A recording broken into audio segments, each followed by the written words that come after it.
just want to say that I have never seen the Republican Party so unified as it is right now. Never been like that. That is a Trump whopper and wishful thinking.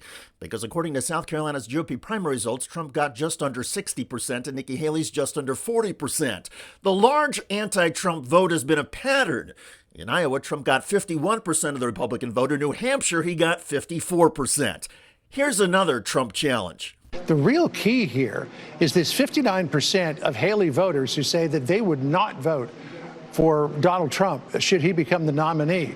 That tracks with about 24% of the Republican Party, which is right along the lines of what that New York Times Siena poll showed us almost a year ago now, in terms of the makeup of the Republican Party, in which there was about 25% of Republicans who say that they are never Trumpers. About 25% are never Trumpers. That's 1 out of every 4 registered Republicans who will not vote for Trump in the general election. They will either vote for the Democratic nominee, a third party, or they will not vote at all. That is a death knell for the Trump campaign in November. And keep in mind, the Republican primary voters in Iowa, New Hampshire, and South Carolina are among the most engaged in the GOP.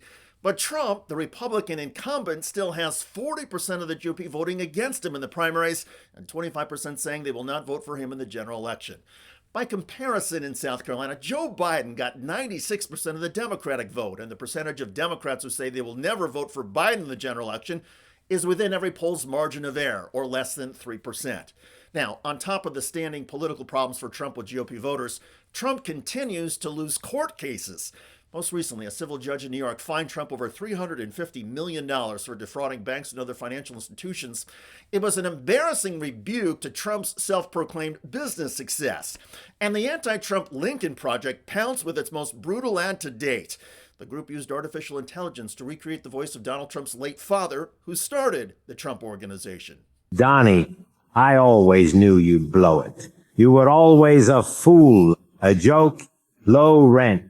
I bailed you out so many times. Your deals were all garbage. You couldn't even make money off a casino, you up. I'm ashamed you have my name. Everyone knows why the women leave you. You're boring, broke. And I told you not to get fat. You pay porn stars and you're weak down there. Your kids hate you, especially the girl. How did a son of mine turn out so damn dumb? The brand I built is crap because of you. You're trash. You'll be lucky to stay out of jail. I may have lost my mind, but I never lost my business. I've been dead 30 years, and I'm still ashamed of you. This ad was generated in whole or substantially by artificial intelligence.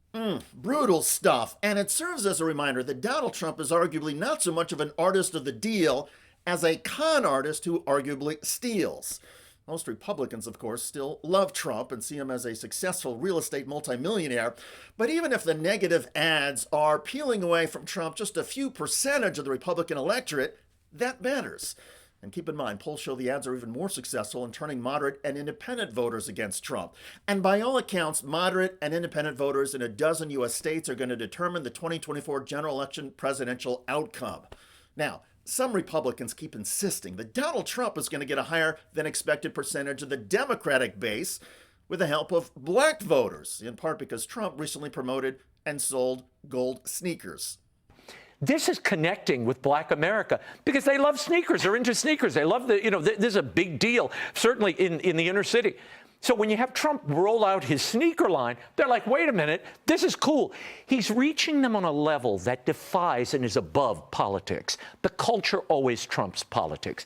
And Trump understands culture like no politician I've ever seen. Question for you on that point, though. Yeah. Will the people that are excited about the sneakers and excited about Donald Trump, will that translate into them going out and voting for Donald Trump? Well, anybody willing to put $400 down for a pair of sneakers? Yeah, I think that's commitment and love. It's hope something. You're right. It's something. It's affection on some level.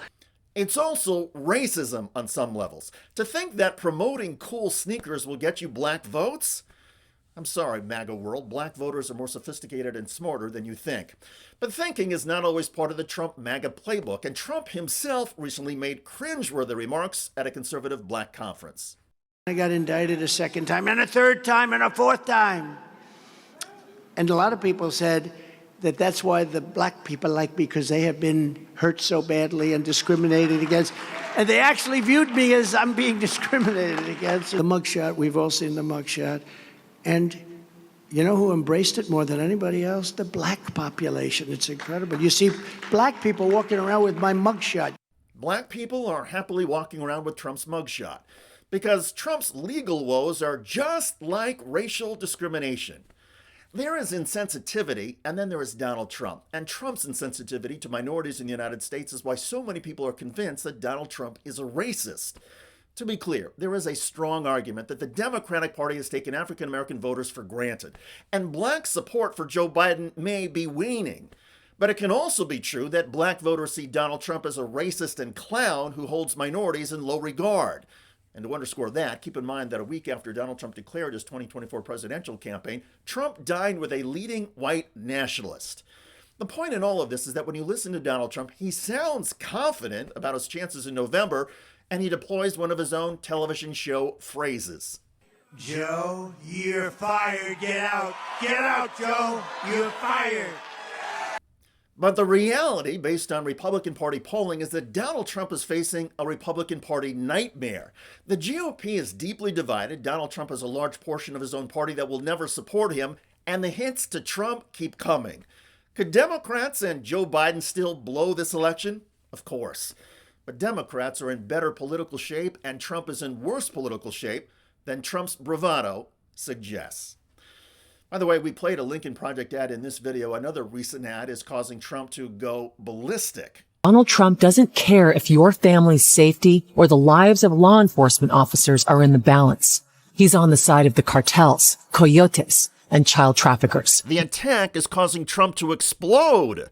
True Social, quote, the perverts at the failed Lincoln Project, who I was told were left-leaning rhinos who lost their way and almost all of their financial support, just did an ad showing a grassy, calm, and peaceful southern border, not an illegal migrant in sight. In reality, along the border, most illegal migrants are not in sight. The ad highlights President Biden's border security plans. Crack down on illegal crossings. Set tough but fair new standards. Build up Border Patrol, adding thousands of new agents. Stop the flow of fentanyl, child sex traffickers, and even terrorists. There's only one problem. Donald Trump. Donald Trump has ordered Republicans to block the toughest immigration bill in decades. For all their tough talk, their solution is to do nothing, because Donald Trump needs chaos to win. Quote, watch what happens to these failed Lincoln Project screwballs. Check out that video at the link below. It generated a lot of comments on YouTube along the lines of Christopher Snyder, 1532, who wrote, another win for the Lincoln Project. I agree. The Lincoln Project wins, especially with centrist voters, are huge. I look forward to reading your comments about Donald Trump's claims of unprecedented Republican unity. I'm David Shuster. Thanks for joining us.